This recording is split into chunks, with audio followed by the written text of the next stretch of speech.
Have you ever thought about what happens when the time comes to say goodbye to your horse? It's a difficult subject, isn't it, that no horse owner wants to think through. But are you prepared? For 30 years, Blue Cross have put in place a support team that can help you cope. And they recognise that there are many, many types of loss within the equestrian world. Through death, separation, or if your vet is given a difficult diagnosis and you're facing the decision to euthanize your horse. It may be that you or a member of your family has had to rehome a much-loved pony, or your animal may have been lost or stolen. So how can we cope with the loss of our beloved horse, and what should we be thinking about or preparing for in advance? Sophie Cookson-King, a pet loss support training officer at Blue Cross, joins us with expert help and advice. Sophie, welcome to Curious Equestrian. Thanks so much, Anna Louise. Now, Sophie, when we come to buy our horses or rescue our horses, something we never think about as owners and guardians of horses is losing them. We think about our lives together. So how do we prepare as owners for that loss, if it's at all possible to? Yeah, it's never a nice thing to think about, is it? It's something that we never want to consider when we're taking on a new equine. Quite understandably, we're getting them because we want to enjoy them, not because we want to think about the end of their lives or the end of time that we spend with them. But arguably, I think it's one of the most important steps and journeys that we would take together with a horse or pony. So we would really like to think about people considering it as far in advance. This can sound really scary and it's not something that we want to think about, but adequately planning and thinking in advance, you need to consider options like the actual methods for euthanasia, if that's going to be considered, options for disposal of the body after death. If it's rehoming, you need to think about rehoming options of where you may like your horse or pony to go if you are no longer able to care for them. And being able to make these decisions prior to you feeling in that really stressed, anxious space of when the time actually comes. If you're able to have some forethought to that and let some important people know, whether that be your yard manager, friends or family, so that they can also carry out your wishes if you're not available as well. I think that it is not nice to think about, but a really responsible thing to do for our loved horses. And Sophie, can you talk us through what that process is like? When you mention euthanasia and saying goodbye to our horses and that loss at the end, I've never seen a horse die, so I don't know even what that looks like from an owner's perspective. Is it quite hard to, obviously it's hard to lose any pet, and I've lost dogs over the years, which is heartbreaking, to put them to sleep. But with a horse, we're talking of a large animal, half a ton beast. What happens in that process? And I can imagine it's quite distressing to watch an animal of that size pass away.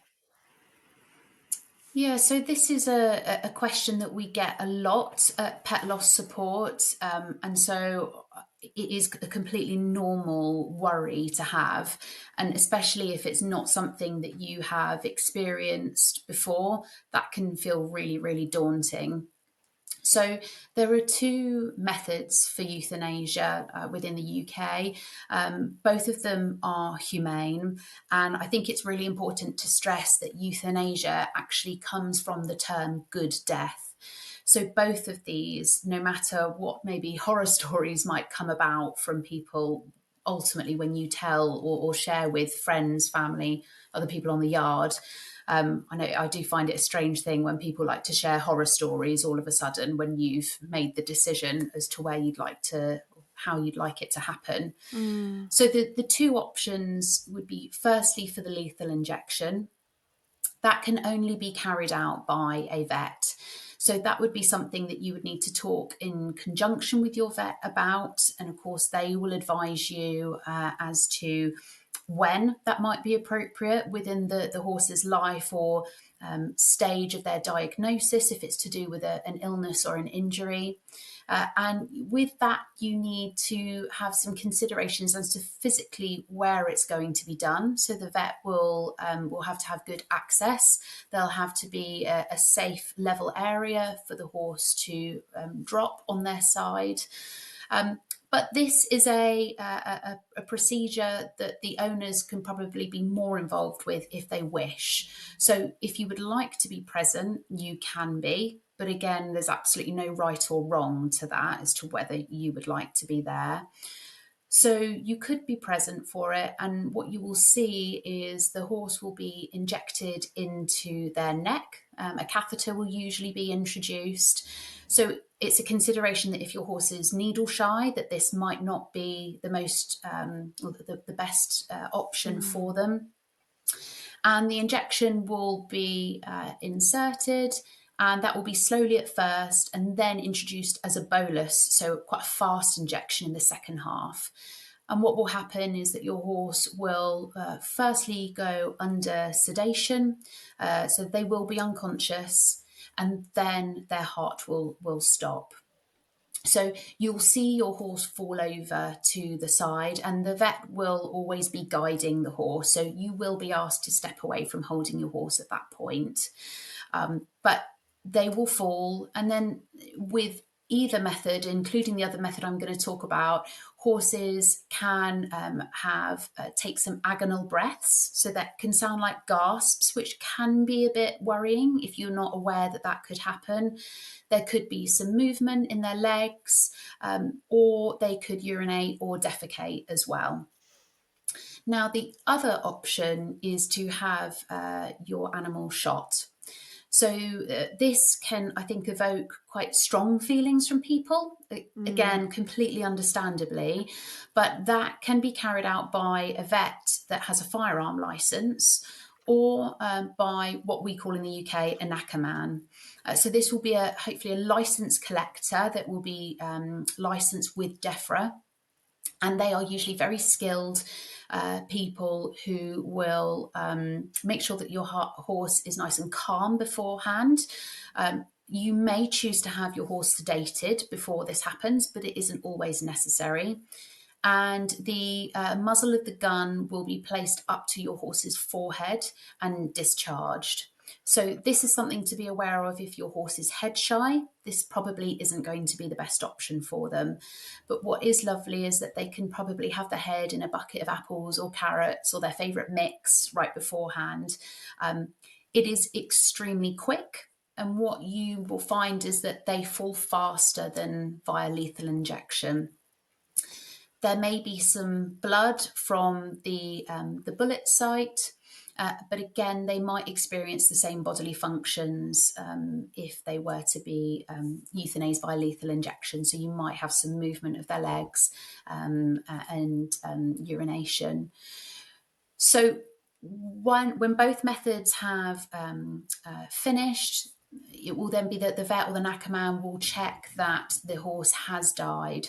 So the vet will listen to the heartbeat, but they will also check for reflexes. And the last reflex to go is the eye reflex. So you will touch the eye, and if the horse does not blink, then it means that they've deceased. So Gosh, it's a such lot a of things difficult, involved. yeah, such a difficult subject, Sophie, isn't it, to discuss when we're talking about our much loved best friends, family members, companions, particularly with horses that may have been with us for 20, 30 years. And it's just shocking to me that it is such a dramatic end, isn't it? I'm just comparing it with my beloved 3 dogs that I've lost over my lifetime. and the end process with them, absolutely heart-wrenching. All of us that have lost a pet know how heartbreaking our animals are and how difficult it and distressing it is saying goodbye. But with a dog, they can sit in your lap, or you can lay with them, or you can cuddle them. But with our horses, because of the sheer size, I've actually found it so difficult to think about the options, knowing that you have to step away, you have to, you actually have to let the professionals take over in a moment you want to be closest to them. Yeah, that again is a completely natural response. They are our beloved friends and family members.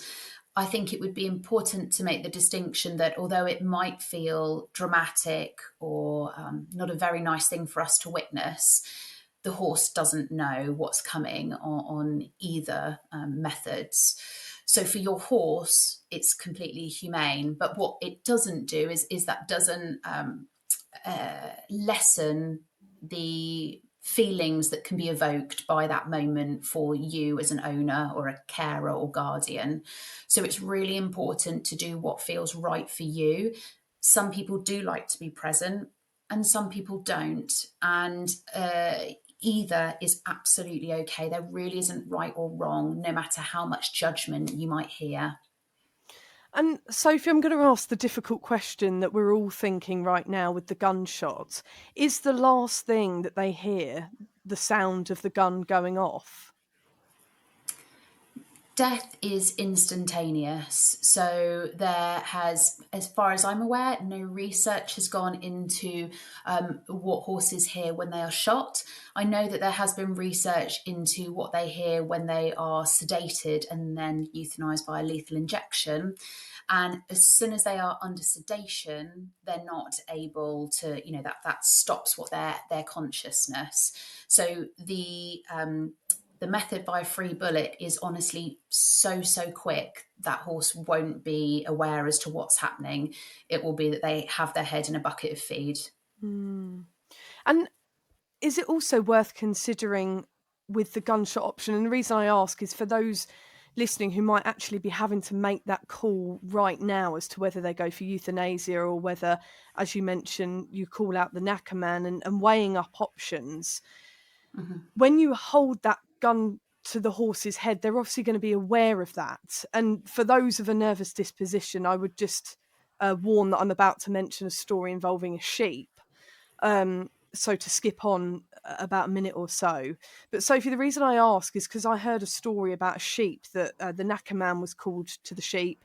It was a ram. The knacker man held the gun to the sheep's head.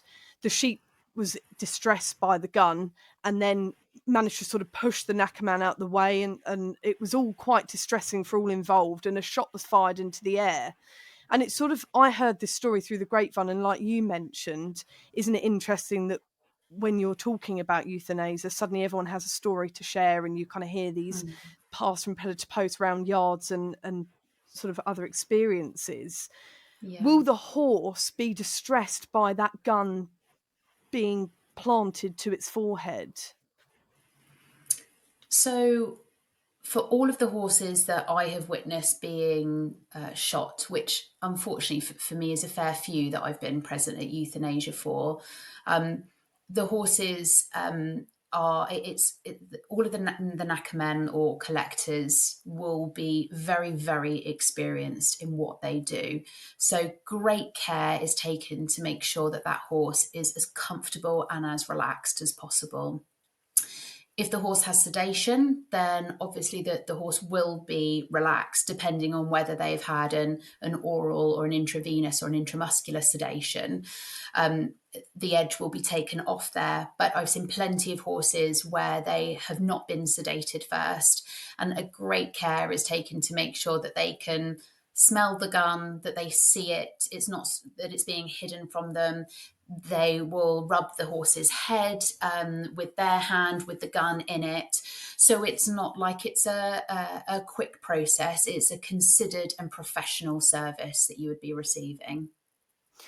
And do we have to also think of the other horses on the yard in terms of the gunshot being fired? Do you recommend it if you're part of a large livery riding school or sole use yard with other horses in the field? I think that that would be personal preference and is definitely a discussion point that needs to be had. Mm. Um, Depends on what horses are desensitized to as well. Some horses won't notice a gunshot. Other horses could be distressed by loud bangs. So I think it would be kind to discuss what the plans might be with other people on the premises, making sure that their horses are, of course, cared for as well if there is a loud bang that's going to happen. But with all euthanasias, who is present needs to be considered. So, can it be at a time of day when there's less people on the yard, when there's less horses, there's less movement around? And there is, of course, the implication of safety with a firearm. So there again, the NACMAN will be speaking to you about where is appropriate for this to happen, the actual location.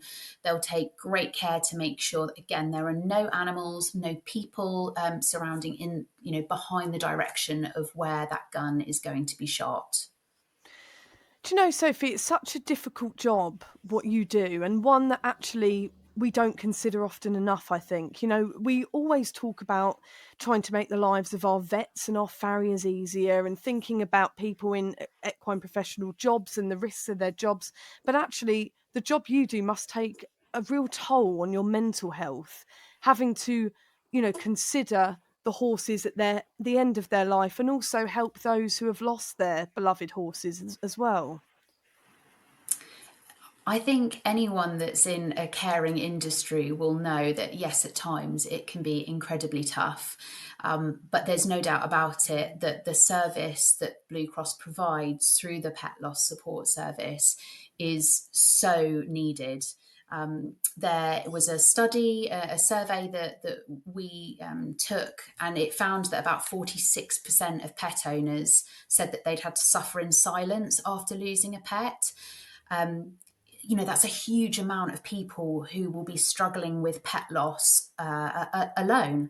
And what an awful thing that we are going through a process that we know um, pet loss elicits the same grief response as a human loss. And so it's awful that, almost 50% of pet owners are feeling that they have to do that alone.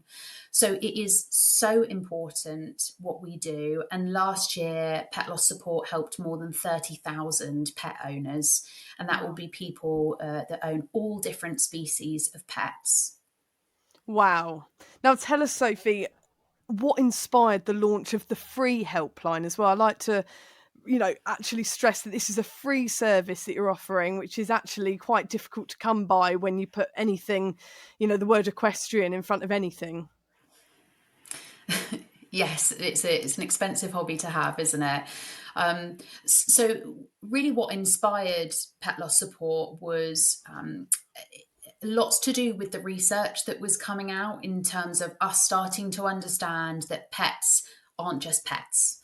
They're family members. We can see them like children.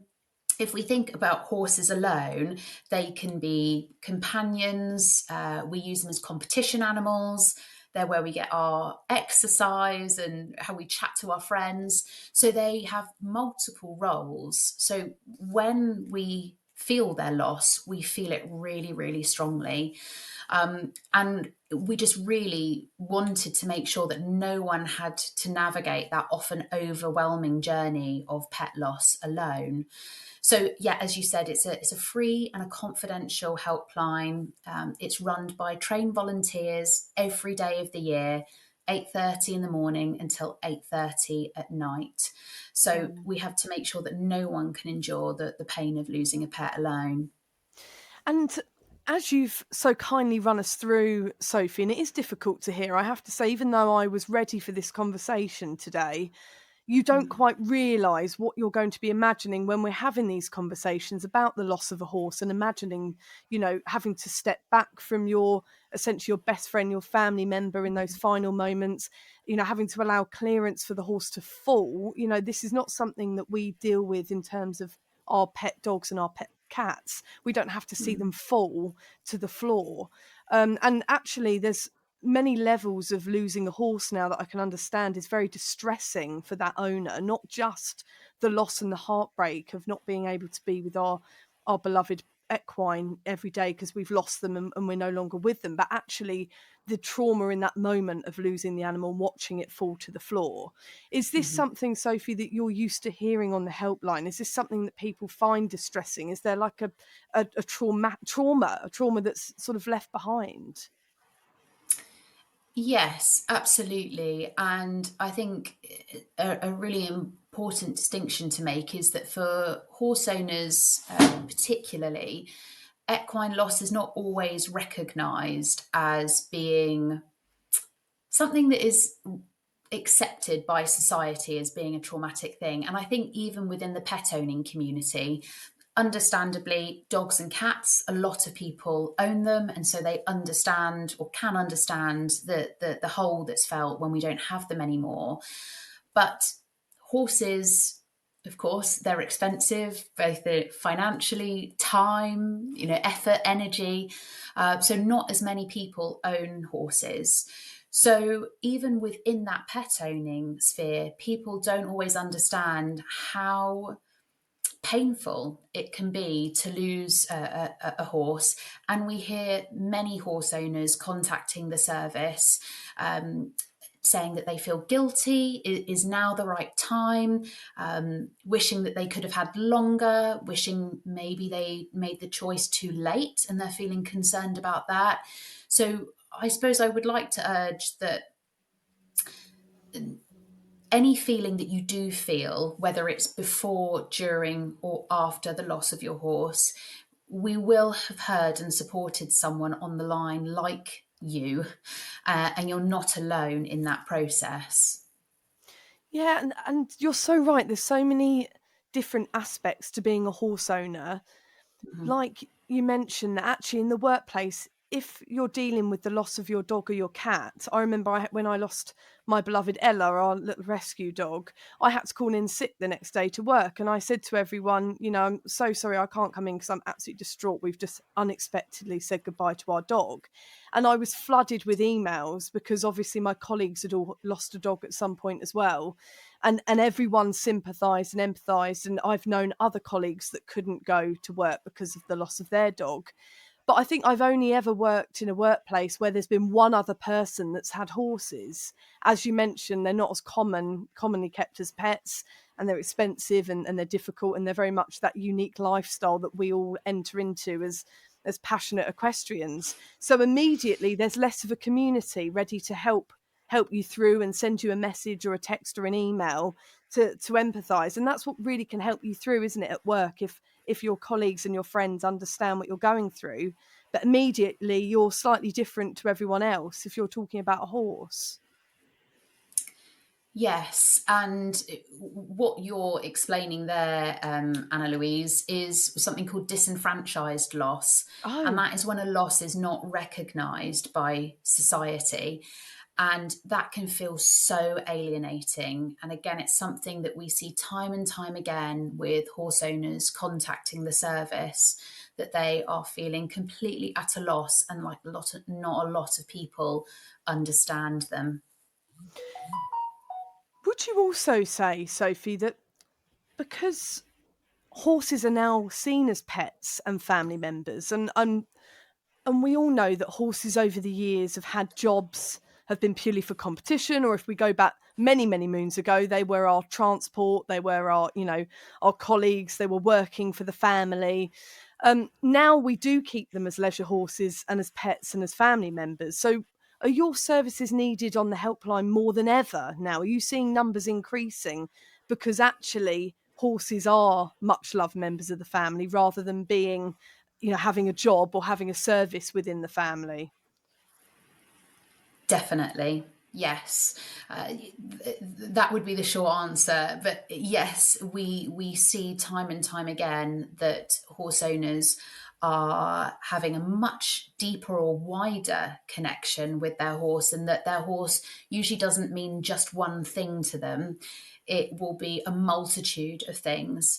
And there will be people that cite that horses feel like their children, Perhaps they've chosen not to have children or can't have children, and that horse and everything that they encapsulate really fill that need to care for another.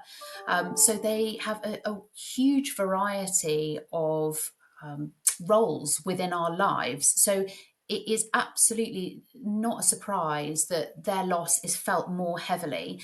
And there have been so many studies that show that the more connected we feel to an animal and the more roles that they have in our lives, the more we feel the more we grieve and feel their loss when they're not here anymore.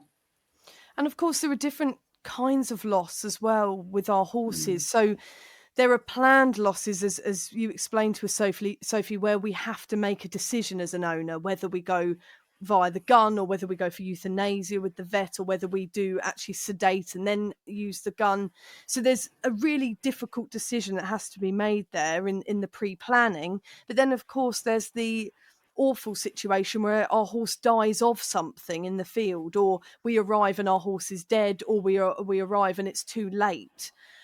So I'm imagining you also are dealing with very different reactions to grief and very different scenarios of loss of a horse. Yes, and also loss doesn't have to just be death. You might need to sell or rehome your horse. Your child might have outgrown their pony and they're needing to upscale to a larger pony. Not all of us can afford to keep multiple horses. Some of us can't afford to keep one. So there are lots of reasons. Really hope that it wouldn't ever happen to anyone, but horses can be stolen as well. So there are different types of loss, and grief isn't a response that happens just because of death. It's a response that happens from loss of contact with someone that you love. So we support a lot of horse owners as well that have not only lost their horse through death, but perhaps they've had to rehome or sell their horse for a number of different reasons. And again, that isn't recognised by society as a true loss. I myself had to sell my horse back in March, and I was utterly devastated, and I still am. And even though I train people in this, I speak about it all the time. The depth that I felt his loss was unbelievable to me, even though it was a choice that I made. I didn't want to have to make it, but I had to.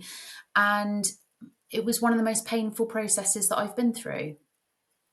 And that's awful. How then, Sophie, do you support others when you're going through exactly what they're going through yourself? How do you then have the strength to actually work with horses and with other horse owners as well that are needing support? There's no doubt that I had to take a step away from it for a little bit. And because Blue Cross Pet Loss Support supports owners of all species of pets, I had to take a step back from the equine world for a bit.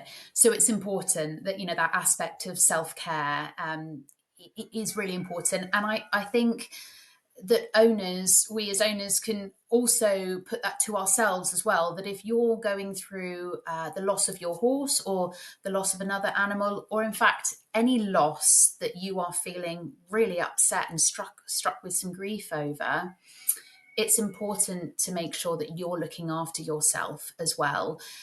We don't always have the ability to take time off work for the loss of a pet. And that, again, is something that within society, I believe that we should be allowed some compassionate leave for the death of a pet. And we're lucky at Blue Cross that we have access to support like that. But be kind to yourself. If you need to take some time off work, if you need to take some time away from being around horses, that's okay. I think people will, when they're wanting to support someone or a friend that's lost a horse, people within the equine community are often so generous with their time and their horses, and they'll say, please come and ride mine or spend time with mine. And actually, if that's not feeling right for you at that time, that's okay. It doesn't mean that you're ungrateful. It means that you've just got to take time to process that in your own way. And Sophie, it's so important that you mention that there are different types of loss because we are in a cost of living crisis and we've Hmm. seen the huge leap in costs that it does afford to keep a horse now. Very sadly, it's becoming more and more difficult for horse owners throughout the country, whatever situation anyone's in, with the rise in feed, the rise in stabling, there's less land now, livery costs and all the rest of it we all know too well. Are you seeing a rise in people not being able to afford their horse on the helpline and having to deliver that support to those who actually have had to say goodbye and then see their horse go on to another family who can afford them? Yes, I would say that on the helpline, we're noticing an increase in people citing that, but also we're seeing it at our two rehoming centres Mm. for horses and ponies. They're based in Burford and at Ralston, and we are noticing an increase in the requests of people needing to rehome their horse or pony because of financial reasons. Again, there can be a lot of shame and guilt around this. And understandably, I myself felt it when I was Mm. going through that process. But you will ultimately be doing what is best for your horse and also best for you. We know that financial struggles can be extremely stressful for people. And if you're not able to continue that ownership anymore, then you're doing a responsible thing by rehoming or selling. Mm. And that's so important to remember. And just talk us through, Sophie, what kind of support you offer on the helpline. Is it a counselling service? So, as I say, we're open 7 days a week, 365 days of the year. We offer three different types of support on the line. So we have a free, it's all free, but a telephone option that you can use where you'll be speaking to trained volunteers. All of our volunteers have been through an 8 week training process. So, and they have all lost a pet themselves as well. So they do have an understanding of that grieving process. We also have an email service that people can contact us via. We also provide a web chat service. So that is a live chat room that people will be able to, again, speak to a trained volunteer completely confidentially in a secure chat room. So that's really lovely. If you're not feeling so comfortable to talk to someone over the phone, that can be a really lovely option for people as well. I think it's also worthwhile saying that we support people of any age as well. So we do support children all the way up through to elderly people. So people, as long as they are feeling the loss of an animal, and that can be before, during, or after that loss, there's no time frame on it. You are welcome to speak to us and receive some support and that important listening ear. And I'm so glad you mentioned that it's able to be used by children as well, Sophie, because as you mentioned, it is something within the equestrian world that they experience outgrowing horses, which is very different to the pet ownership of dogs and cats, where that is a friend for life. Yeah. Some children will have to go through losing a horse just because they've outgrown them, which is a really, really difficult aspect of horse ownership that is actually very confusing to horse lovers who have to then give up their horse because of a situation that is to do with riding, not just to do with ownership. So are you finding that there are many children that will use your services, Sophie, because of that and for that reason? There's still quite a limited amount of children using the service. We do get children that I would say would be early teens, maybe contacting the service, and that's quite often through our web chat service.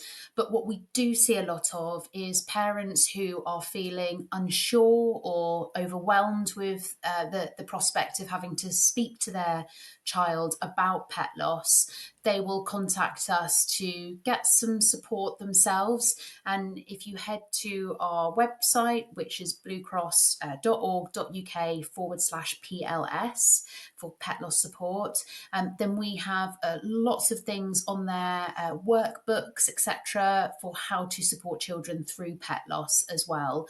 So children can quite often find the physical aspect of remembering an animal really useful, whether that be planting a plant, writing a letter to that animal, making a scrapbook of memories. So there's some ideas on our website as to how you can support children through pet loss as well. Oh, that is really lovely. How are you finding people that need you? Are vets referring them to you? Are you reaching out on social media? How are people finding your new helpline?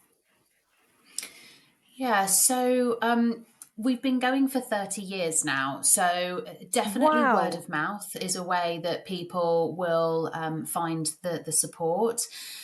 But we see a huge number of people learning about us through their vets.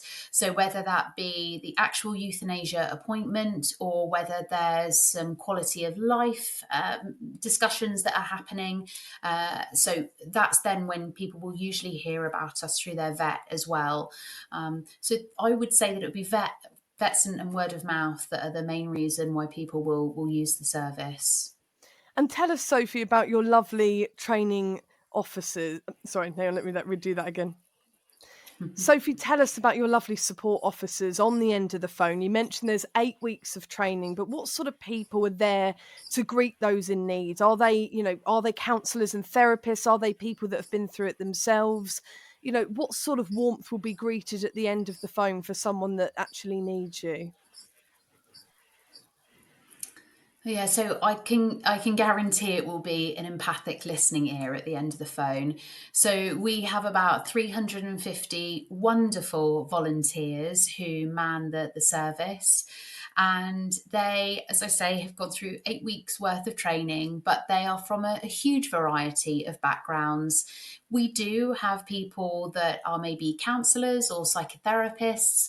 We have people that have been nurses, carers, and then we have people that have not done any, I suppose, support services prior, and but have experienced pet loss, understand how profoundly that affected them, and are wanting to support others that are going through that.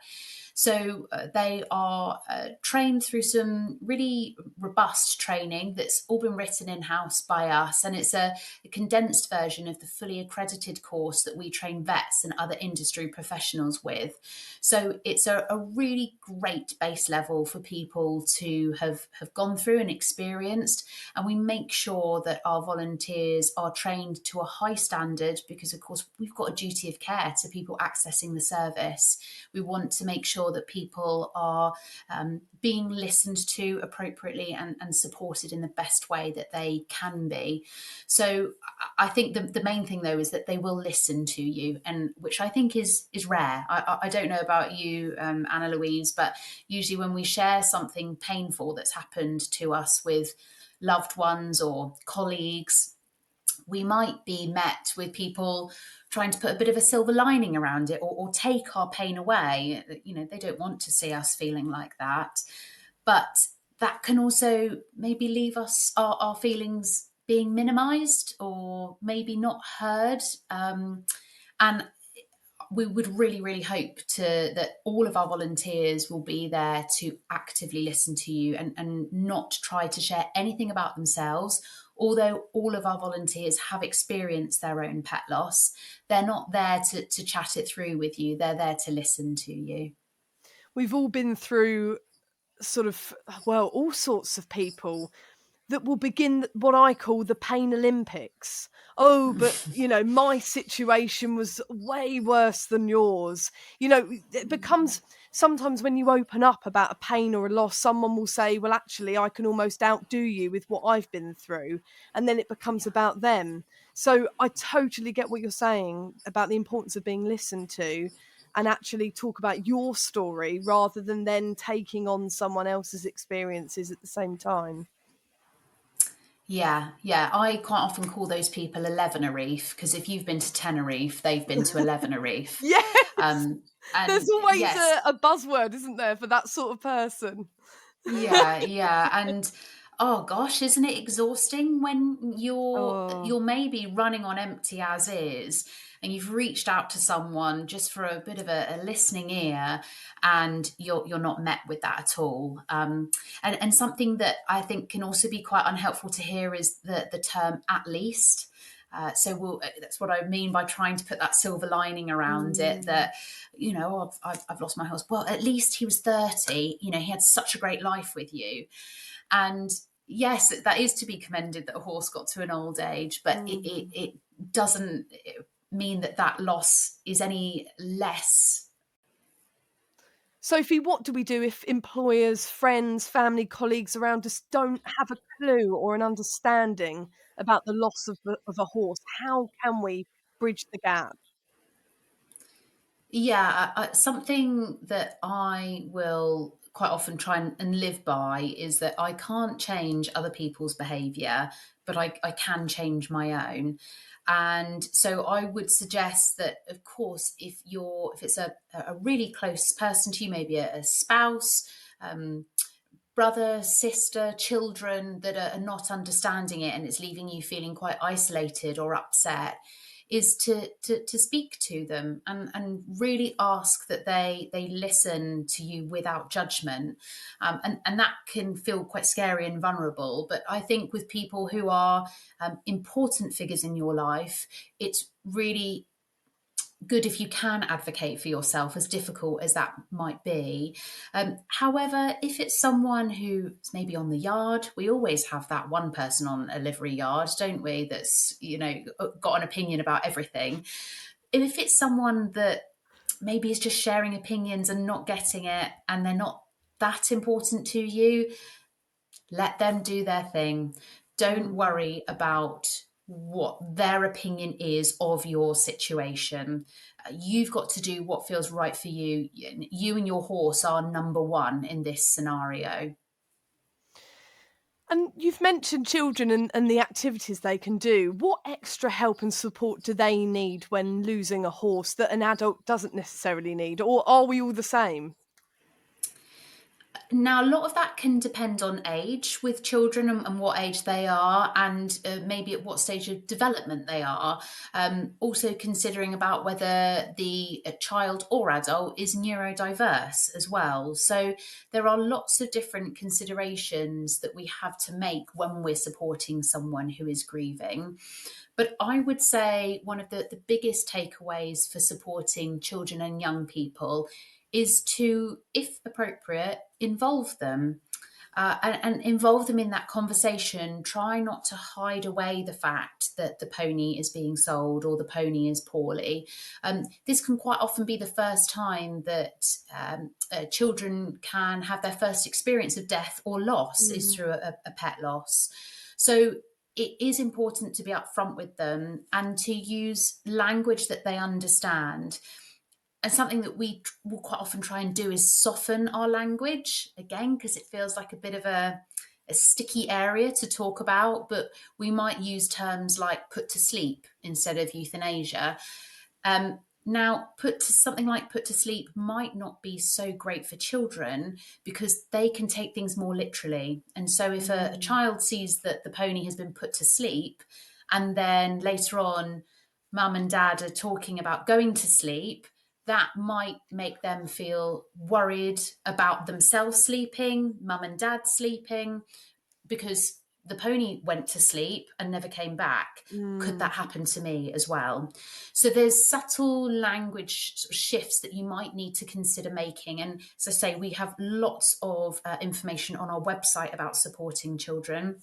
And also, if you're a parent that is worried or feeling apprehensive about speaking to your child, please contact Pet Loss Support and we will be more than happy to support you as well. You've mentioned briefly, Sophie, about getting another horse. And I know you say that we're all individual, and that is so true. But how do we deal with the time when we do want to get another horse? And when is that right time? Is there a recommendation on that? There's no recommendation on it because it's how long is a piece of string? Mm, It's really got to be down to you as the person who is going to give a home to another animal. Now, there might be certain things that you would like to try before maybe purchasing another horse. Perhaps if you don't currently have a horse, you could try spending time at the yard again, maybe where you're going to be keeping it. How does it feel to be there and be around horses again? You could loan a horse or share a horse, start easing yourself back in and maybe riding or doing groundwork with other people's horses. So you can start to get that taster of what it feels like to be back in that community before you take the plunge and buy a horse again. It might be that you actually just want to stay loaning or sharing, and you're just dipping your toe into the water. Or it might be that you cannot imagine life without a horse at all, and you simply must go and get another horse quite quickly afterwards. There can be judgment from people about that. And again, it's not wrong, it's just different. People do things differently, and we must try and respect each other's decisions. As long as it's not harming another person or an animal, we must respect what feels right for each other. It is an interesting dynamic, isn't it? That sometimes it helps us to replace that hole in our lives. And I Yeah. know, like you've mentioned as well, we see that with our cats and dogs. I know when I lost my beloved Ella, people saying, "Oh, get a dog straight away, because that will fill the gap. It will make home, house feel like a home again." And whilst it is empty in my life without her, and there is a dog-shaped hole in my heart, we just haven't been able to get another dog because of Yeah. that pain and that emotion. Sophie, what do we do if our horse is feeling a sense of loss after losing a herd mate? So there are a number of different ways that horses can exhibit grief responses. There hasn't been a huge amount of research into it, but you will, of course, know stress signals from horses. Some might start running around, they might be vocalizing, they might be defecating more, weeing more. So there are certain signs that you'll be able to see: tension in the face, scraping at the, pawing at the ground. So it's really important that you keep an eye out for what might be stress signals for your horse's companions. I think something that is really important to note is, of course, we talk about horses and ponies, but there will be people hopefully listening to this podcast that have donkeys and mules as well. And the donkeys in particular can be really susceptible to something called hyperlipemia. Now, that is a bodily function that is a stress response where it came from the wild when they're prey animals, that if something stressful happens to them, they have a big release of fat into their bloodstream so that they can use that as energy to keep running away from the stress. Of course, when they're not actually using that fat that has been mobilized into the bloodstream, it can start to clot into major arteries, things like their heart, their liver, and it can start to shut down their system, and it can be fatal. So donkeys, we know, also have a really strong bond with one another, and they can be pair bonded. So it is extremely important that if a bonded pair or a companion of a donkey is euthanized, or a bit more difficult if they're being rescued and moved, but if they've died, that donkey is able to see the body and spend time with the body of the deceased companion. This is now becoming more widespread with horses and ponies as well, and it is something that is recognised as being usually beneficial for the remaining companion. So it might feel slightly unnatural for us, and you might see that the horse or pony or donkey maybe nips at the companion that's died, paws at them in an attempt to get them up. They might just sniff them and walk away, or they might be completely unbothered and just go about grazing or eating their hay. So, if you can, allow time for the companions to see, sniff, and be with the deceased animal. Um, We need to make sure that there is companionship available for the remaining horses. That's quite an important aspect, as we know, of horse carers. So if this is a time that you're able to plan for euthanasia or plan for a rehoming or selling, make sure that the remaining horses have companionship. But there can be real nuances to this, as there is with everything. So if you are worried about the remaining horses, speak to your vet. See if there's anything that you can do to help them. Maybe some enrichment is needed. Make sure that you try and stick to their routine. We know that equines are so routine driven. So those little things can be really helpful. And just keeping a close eye on the companions in the days following. And should we be aware, Sophie, of any symptoms that we may be feeling or noticing in ourselves when we've lost our beloved horse? Signs of grief, signs that we're not coping, and signs that actually we should be using your helpline service if otherwise we've thought we're okay, we're dealing with it. It's interesting that you said the term "not coping." And I think that this is something that we can be really quite hard on ourselves within, especially the equine community, that we should be getting on with what we're doing. You know, that there's jobs to do, there's people to feed, we're always going to be moving forward. And showing yourself some kindness at a time like this is really, really important. There can be a huge array of things that we can experience when we're grieving. We can have, of course, physical responses to it, emotional. Our reactions to grief can be so far and wide. So again, it's important to not be harsh on yourself or maybe others if they're grieving in a different way to how you would react as well. But I wouldn't say that there has to be a baseline for you to contact Blue Cross. We are there for anyone and everyone, and it doesn't matter if you would like to ask a question and you've got some wonderings, if you're just wanting to cry, if you're wanting to share memories. It doesn't matter. You are all welcome to spend time with us on the helpline. And without naming any names, can you share with us, Sophie, some of those people that you've helped where you've heard feedback as to how the talking has helped? Because I know some people think, oh, like you say, you know, we're practical people, us equestrians, we can get on, we're dealing with it, we've got things, you know, animals to feed, families to sort, you know, it's all under control. But can you give us an example of those who have helped, who might have fed back and said, actually, this is why talking has helped me in my life? Quite a lot of the people, and certainly not all, but quite a lot can feel isolated for one reason or another. That could be because they don't have anyone around them that they feel they can talk to and are supported by. Perhaps friends and family members aren't quite understanding it. And it's lovely to be able to just be heard and held in that space.